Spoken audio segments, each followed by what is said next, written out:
Thanks for joining us on Chicago Tonight. I'm Paris Schutz. Brandis Friedman has the evening off. Here's what we're looking at. There's an insiders club, a clique.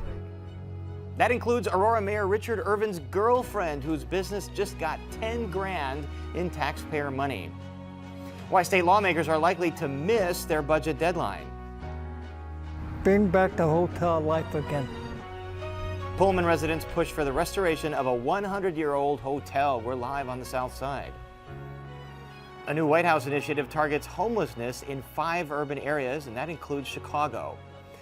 And the big summer show at the Art Institute features landscapes by Vincent van Gogh and his contemporaries. And Perez, as you mentioned, I'm in the Pullman neighborhood as part of our Chicago Tonight in Your Neighborhood series. Now, Pullman residents have long made history, from producing luxurious train hotel cars to shaping national labor policy. Over the years, the community has fought to preserve those stories. And the latest fight is for a Victorian-era hotel. We'll tell you more about it coming up. But first, I send it back to you. Joanna will look forward to that. And now to our top story tonight. Sweetheart deals and pay to play in Illinois' second largest city. That's the accusation from some critics in Aurora. Clothing stores, restaurants, photo and dance studios, those are just some of the businesses that have gotten taxpayer-funded grants from Aurora's city council in recent months. But owners of 2 companies are in relationships with top city officials, including Mayor Richard Irvin. You may remember that he ran for governor on the GOP ticket. Chicago Tonight's Nick Blumberg has more on those lucrative grants and a continued pattern of campaign contributions from people doing business with the city.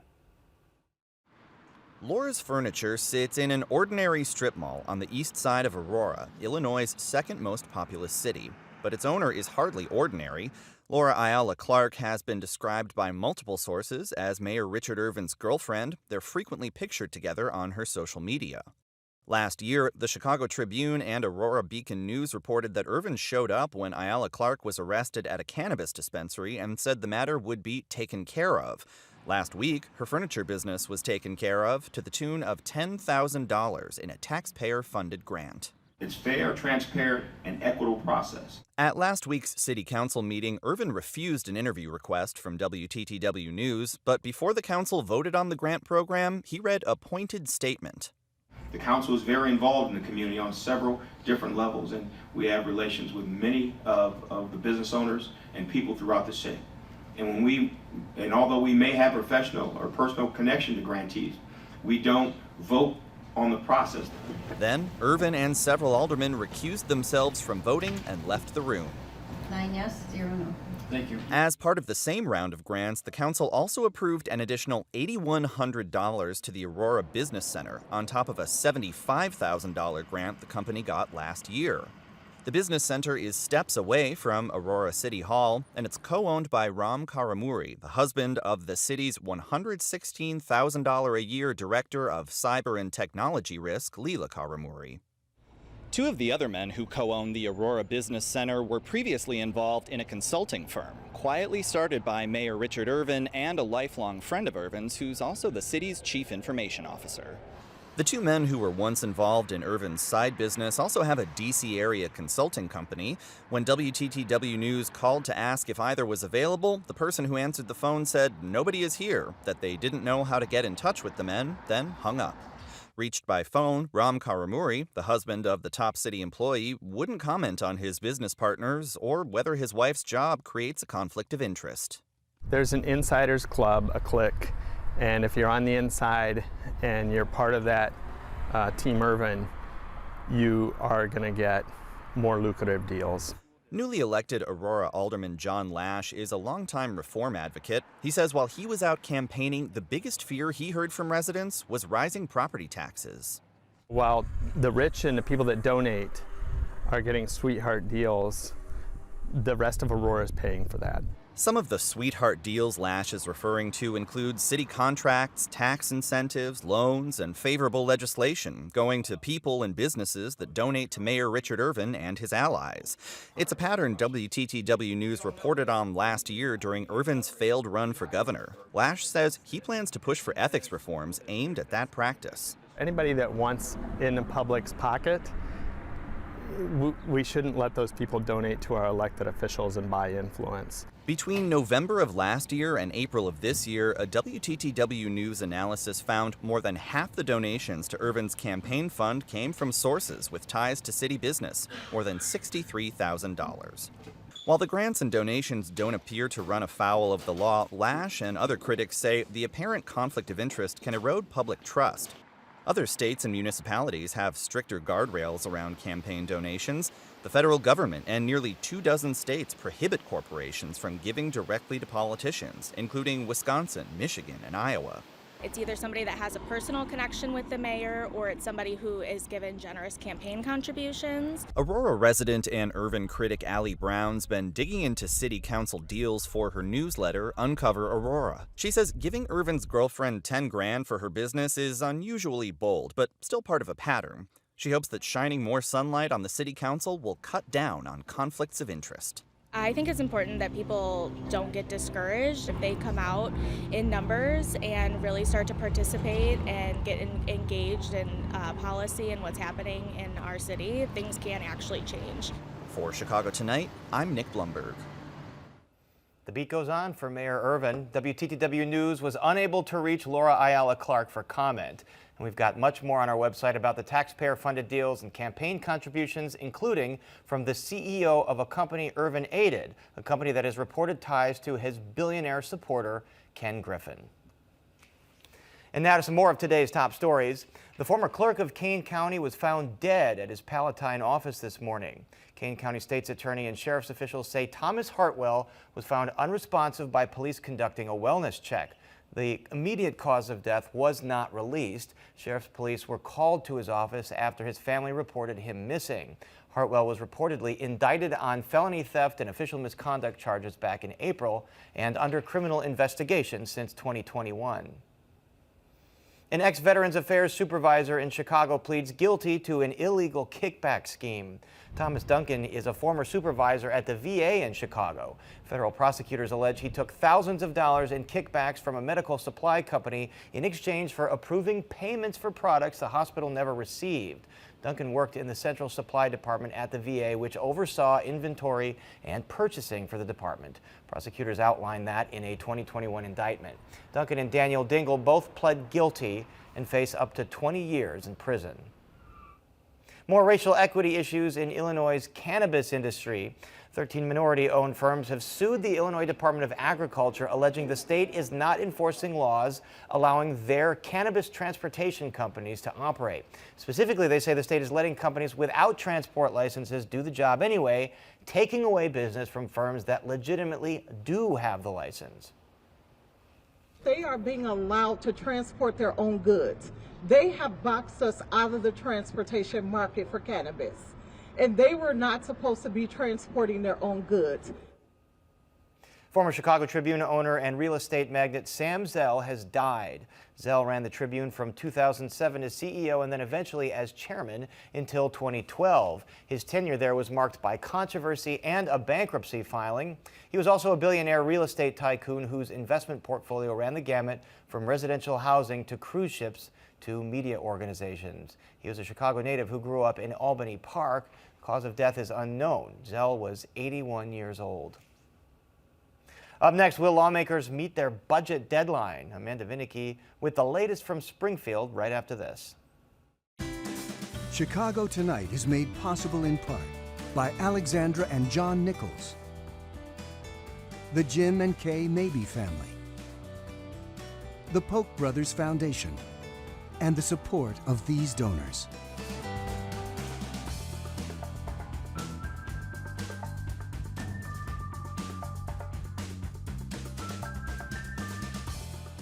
Tomorrow is supposed to be the last day the Illinois legislature meets, but it looks like lawmakers will not meet that deadline. Amanda Vinicky joins us now from the Capitol with the very latest. Amanda, are they going to be there over the weekend? Well, Paris, we don't know on timing, but to be clear, that deadline was self-imposed. There are no major consequences for their missing it as long as the spending plan is settled upon by the end of this month. Deciding how to spend some $50 billion is at stake. Now, among the issues to be figured out is how to handle and whether to expand a state health insurance program that provides health care coverage for non-citizen residents, also how much to increase by what hospitals and doctors are reimbursed when they care for patients who are on Medicaid, whether Illinois will continue to give a tax credit to donors who pay for scholarships that allow low-income students to be able to attend private school, and also how much money Illinois' public schools, including CPS, will receive. Any insight as to when a deal on all this is going to be reached? Like we said, there's not much time left in their self-imposed deadline. Well, Paris, I'm told that there is really broad agreement on the parameters of a spending plan. The issue being, however, when you fudge and switch around one number, particularly if something like that health insurance program is a big number, well, then it changes all of the rest. It is important to recall here, though, that Democrats hold super majorities. They can pass a budget without a single Republican vote. So unlike, say, the Rauner years when you had a Republican control of the governor's office and Democrats in control of the General Assembly, that's not the case here. The question is really a matter of when a budget will be passed and what will be in it, not a matter of if. All right, so here's another thorny issue that they have. They have to approve the new Chicago Public School District for this new elected school board, eventually 20 elected members that are going to be named here. They drew a map. It kind of got a little bit of controversy, so where is that process at? Yes, Paris, there was widespread criticism of the initial attempt at drawing those districts for the Chicago Elected School Board. But late last night, Democrats unveiled a second draft version. And as we speak, members of the public are able to weigh in on what they think of it at a hearing that is occurring virtually. Lawmakers who drafted these districts say that this is representative, that it follows voting rights law requirements, and that it is going to empower families to elect school leaders who understand their communities. But the early feedback from groups on this second draft, including Raise Your Hand, is that it still doesn't change enough from that initial version, and that it is going to too much disenfranchise Latino and Black families, particularly those who live on the southwest side of Chicago. It'll be a very long night at the Capitol, Amanda. So what measures are moving quickly? So, Paris, there's a flurry of activity, as you would expect, before the legislature is set to leave. One measure that advanced would, and this is should the feds give it a go, would allow DACA recipients or dreamers to become police officers. Senator Neil Anderson, though, says that he is concerned about how a non-citizen would swear an oath and uphold the Constitution. And as a professional firefighter that is sworn to uphold the Constitution, I find this disturbing. I find it distasteful. There's also measures making their way to the governor's desk, and one that J.B. Pritzker says that he will sign will pave the way for civil lawsuits against gun manufacturers against deceptive marketing. One of the key components of this is to prevent marketing to children.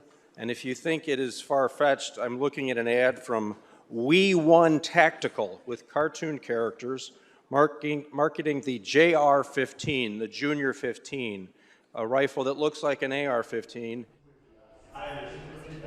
And that is just a small sampling. As you can see, the House and across the rotunda, the Senate as well, are still at it and likely to be for hours ahead yet this evening. With that, sending it back to you in the studio. Amanda, long night of work ahead. Thanks very much. And up next, we go live to Pullman and the possible renovation of a historic hotel. So please stay with us.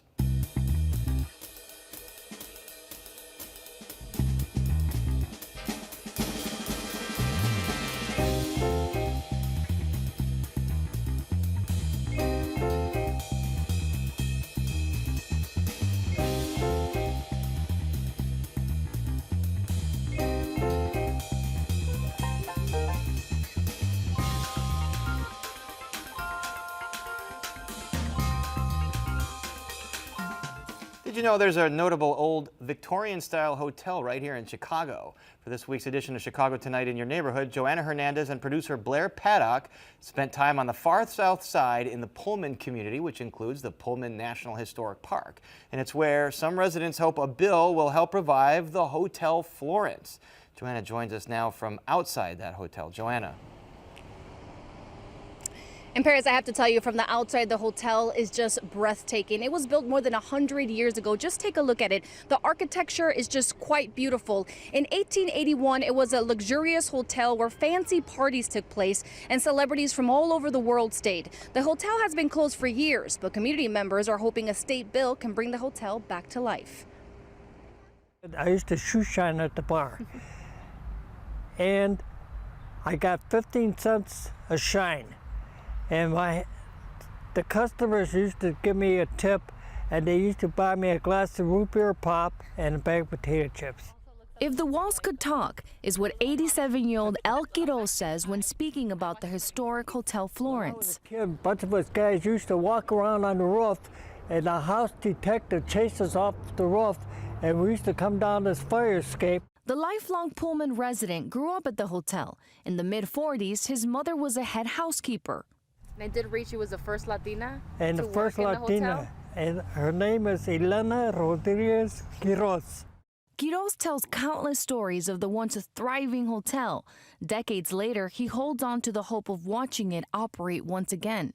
I hope to bring back the hotel, the life it brought many years before. A bill in Springfield has made its way to the Senate. If passed, $21 million will go towards restoring the Hotel Florence. Julian Jackson is executive director of the historic Pullman Foundation. He says the bill opens the door for a private contractor to be in charge of the redevelopment operation. This is really a partnership community. And that idea of partnering together to make things happen, to brainstorm about what it means to make a community, is what Pullman is all about. So I'm excited to see the next step of the Hotel Florence take advantage of those partnerships. Currently, the property is owned by the state, but before that, the Pullman Foundation bought it in the 70s to save it from being demolished. It's now part of the Pullman National Historic Park. Inside the foundation's exhibit hall, you can find dozens of treasures from the hotel. Is there one here that's your favorite? You know, I think the Hotel Florence sign is probably my favorite. When we found that it's still lit up and the electronics worked in it, I kind of like, I had a little jump. Yeah. The Hotel Florence was part of a larger vision, spearheaded by businessman George Pullman. In the midst of kind of this industrial town that was building heavy equipment and rails and so forth, there's this example of amazing elegance. And Pullman was somebody who really thought about that. He wanted the best of everything in his rail cars, and that extended to the Hotel Florence. Nearby Roseland also plays a big part in this history. Where did those people from Pullman shop? They shopped in Roseland. So if we talk about Pullman being historic, we also have to talk about the historic value of Roseland. The possibility of reviving Hotel Florence, Roseland is pushing to be part of that change. With all this major investment coming into this community, what would be a sin and a shame is if the people that live here can't take advantage of the job opportunities that are going to be created because of this new infrastructure. Much of Pullman is considered historic, something Gogh says he is proud to be a part of. I went to every inch of this hotel, every inch from the roof down to the basement, repairing, tapping the walls and see if they were hollow in case there was a hidden treasures in the walls. You were hoping for a hidden treasure. Yes. Unfortunately, El has never found that hidden treasure, but he says the real treasure was to see this gem transformed into a functional hotel. Now, if you're interested in exploring the neighborhood, there is some events happening this weekend. They're called the Railroad Days. Now, people will get a chance to see vintage rail cars, hear about the union movement, and of course, check out the national park. The best part is you can just take the metro that actually leaves you right here. Now, reporting live from Pullman, I'm Joanna Hernandez. I send it back to you. So much great history there, Joanna. Thanks very much. Chicago is one of 5 urban centers that will help or get help from the Biden administration to fight homelessness. Officials announced that today. WTTW News reporter Heather Sharon joins us now with more. So Heather, Chicago and 5 other cities, as we mentioned, getting this federal help. What does this mean for the city and its unhoused population, and what other cities are part of this? Well, the Biden administration has promised to reduce homelessness in America by 25% by 2025. So Chicago, along with Dallas, Los Angeles, Seattle, the Phoenix metro area, and the state of California outside Los Angeles will get help with reducing that with a dedicated federal official in each area focused on sort of pulling together resources and addressing the problem. I would assume Chicago, the third largest metro area in the country, it's no surprise it would be chosen, but why specifically was the city chosen? Well, that wasn't clear from the event today, but there's no doubt that the Biden administration and the Johnson administration, their goals are aligned here. Biden is running for a second term as president. He will accept his party's nomination in Chicago, so it benefits everybody to have the fewest amount of unsheltered Chicagoans on the city's streets when that takes place. And indeed, new Mayor Brandon Johnson has a deputy mayor devoted to this whole issue. Here is the new Deputy Mayor Jennifer Johnson making the case for the city's plan to focus on those who shelter on CTA trains. Homelessness, especially unsheltered homelessness, disproportionately affects Black residents in Chicago. So this is a racial justice issue. Also, many of those residents on the trains have complex needs based on ongoing struggles with chronic homelessness, mental health, or substance abuse.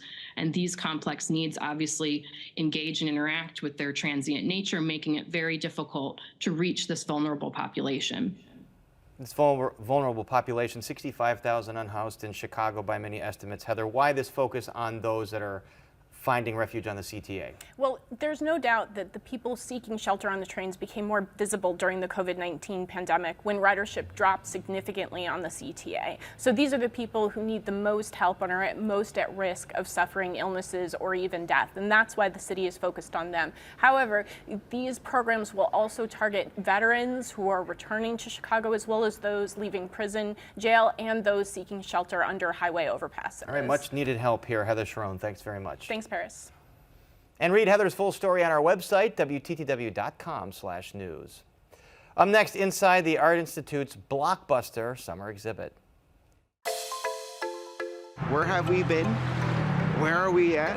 Where are we going? Essentially to be able to help anyone and everyone in the community, whether that's through academic support, social emotional learning, or just providing a safe space for youth to be able to be there. This is the fabric of the neighborhood. You need to take care of the neighborhood. It's an ecosystem.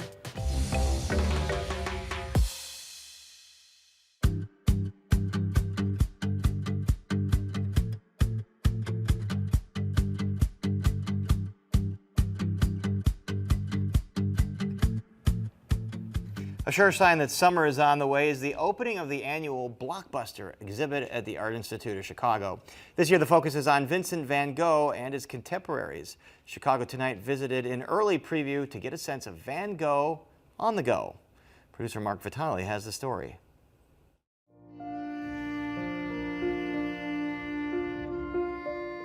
The star attraction here is Vincent van Gogh, and he has a stellar supporting cast, including painters Georges Seurat, Paul Signac, Émile Bernard, Charles Engrand, and landscapes, lots of landscapes from the suburbs of Paris in the 19th century.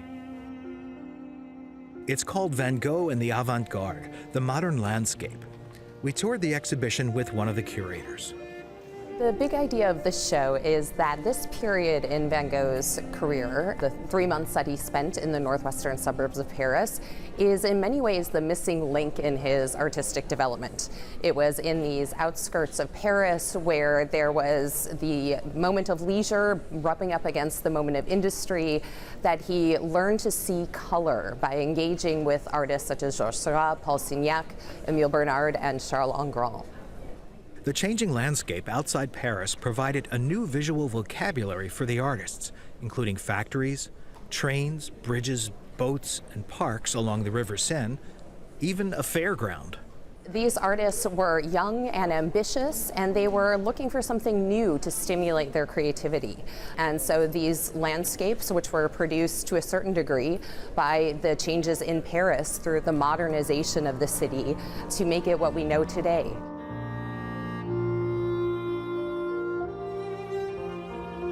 We had people who were moving to the suburbs because they could no longer afford to live in Paris, and they were commuting in with the train. And then we had equally day trippers going out and enjoying sailing, promenading, picnicking in the green spaces of these suburbs.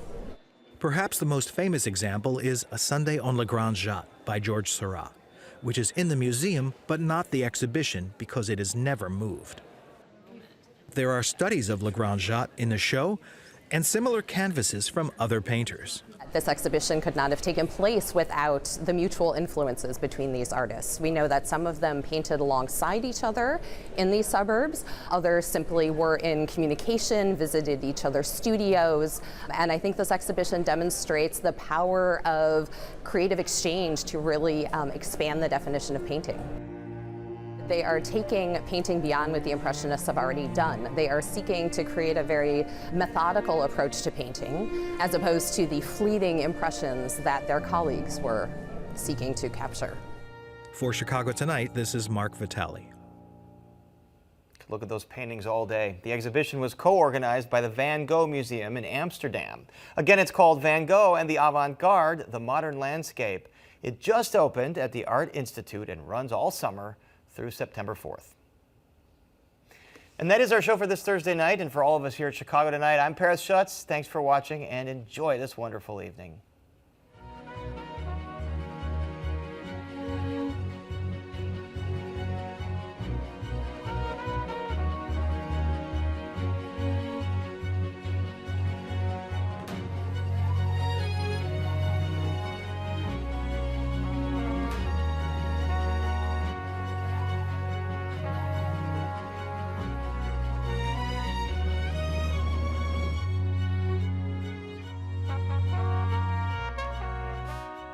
Closed captioning is made possible by Robert A. Clifford and Clifford Law Offices, a proud sponsor of diversity, equity, and inclusion-focused free continuing legal education for lawyers throughout the region.